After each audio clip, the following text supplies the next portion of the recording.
July 5, 2024 Basheer ദിന quiz നോക്കിയാലോ കൂട്ടുകാരെ. ഏറ്റവും പ്രധാനപ്പെട്ട കുറച്ച് ക്വസ്റ്റ്യൻസ് ആണ് നമ്മൾ ഇന്ന് ഈ വീഡിയോയിൽ ഉൾപ്പെടുത്തിയിരിക്കുന്നത്. നിങ്ങൾ ഈ ചാനൽ ആദ്യമായിട്ടാണ് കാണുന്നതെങ്കിൽ അല്ലെങ്കിൽ സബ്സ്ക്രൈബ് ചെയ്യാതെയാണ് കാണുന്നതെങ്കിൽ സബ്സ്ക്രൈബ് ചെയ്യാൻ മറക്കല്ലേ. നുപ്പുപ്പക്കൊരാനയുണ്ടായിരുന്നു എന്ന നോവലിലെ യുവനായിക കഥാപാത്രത്തിന്റെ പേര് എന്താണ്? കുഞ്ഞു പാത്തുമ്മ. ഈ പുസ്തകം തിന്നാൻ ഇയാൾ ധൈര്യപ്പെടുമോ? ബഷീർ പാത്തുമ്മയുടെ ആടിൽ പറയുന്ന ഈ പുസ്തകം ഏതാണ്? ശബ്ദങ്ങൾ. ബഷീറിന്റെ വിഖ്യാതമായ 3 കൃതികൾ നോവൽ ത്രയം എന്നറിയപ്പെടുന്നു.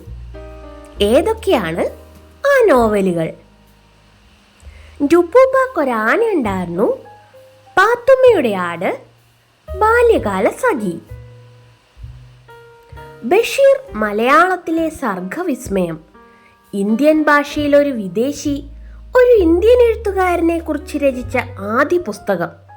ആരാണ് ഈ പുസ്തകത്തിന്റെ രചയിതാവ്? Ronald E ആഷർ.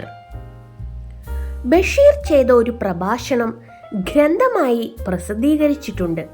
ഏതാണ് ആ ഗ്രന്ഥം? ചെവിയോർക്കുക അന്തിമകാഹളം. ഏത് സ്വാതന്ത്ര്യ സമര സേനാനിയെ തൂക്കിക്കൊന്നതിനാണ് കോഴിക്കോട് ജയിലിൽ ബഷീർ 3 ദിവസം നിരാഹാര സത്യാഗ്രഹം ഇരുന്നത്? ഭഗത് സിംഗ്. കേന്ദ്ര സാഹിത്യ അക്കാദമി ഫെലോഷിപ്പ് നേടിയ ആദ്യ മലയാളി ആരാണ്? വൈക്കം മുഹമ്മദ് ബഷീർ. അങ്ങനെ അപാരതൻ തീരത്തിരുന്ന ആത്മനൊമ്പരങ്ങൾ എന്നോട് കുശലം പറഞ്ഞൊരാൾ. എൻ്റെ ബഷീർ എന്ന കവിതയിൽ മലയാളത്തിലെ പ്രശസ്തനായ ഒരു കവി എഴുതിയ വരികളാണിത്. ആരാണ് ആ കവി? ONV കുറിപ്പ്. ബ്രിട്ടീഷ് സർക്കാരിനെ രൂക്ഷമായി വിമർശിച്ചുകൊണ്ട് ബഷീർ ലേഖനങ്ങൾ എഴുതിയിരുന്നത് ഏത് തൂലികാ നാമത്തിലായിരുന്നു? പ്രഭ. MN കാരശ്ശേരി എഴുതിയ ബഷീർ പാട്ടുകാവ്യത്തിന്റെ പേര് എന്താണ്? ബഷീർ മാല. ബഷീർ എന്ന വികാരം തലമുറകൾക്ക് ശേഷവും മനസ്സുകളിൽ ആർദ്രമായി നിലനിൽക്കുന്നു. ഒരു തടാകത്തിലെ സ്വച്ഛമായ പ്രവാഹം പോലെ ഹൃദയങ്ങളിൽ നിന്ന് ഹൃദയങ്ങളിലേക്ക് ഒഴുകുന്നു.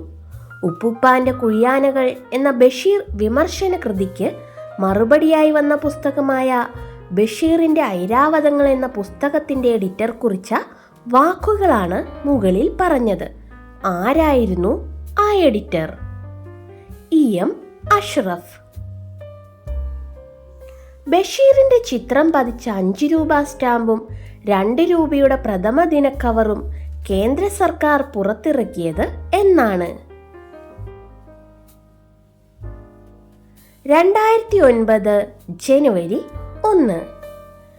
നർമ്മബോധത്തിന്റെ ആശാനായിരുന്നു ബഷീർ. കൈനോട്ടമൊക്കെ അയാളുടെ വിദ്യകളായിരുന്നു. ഒരിക്കൽ കൈ നിവർത്തി ഞാൻ ചോദിച്ചു, ഇത് ഏത് രേഖയാ?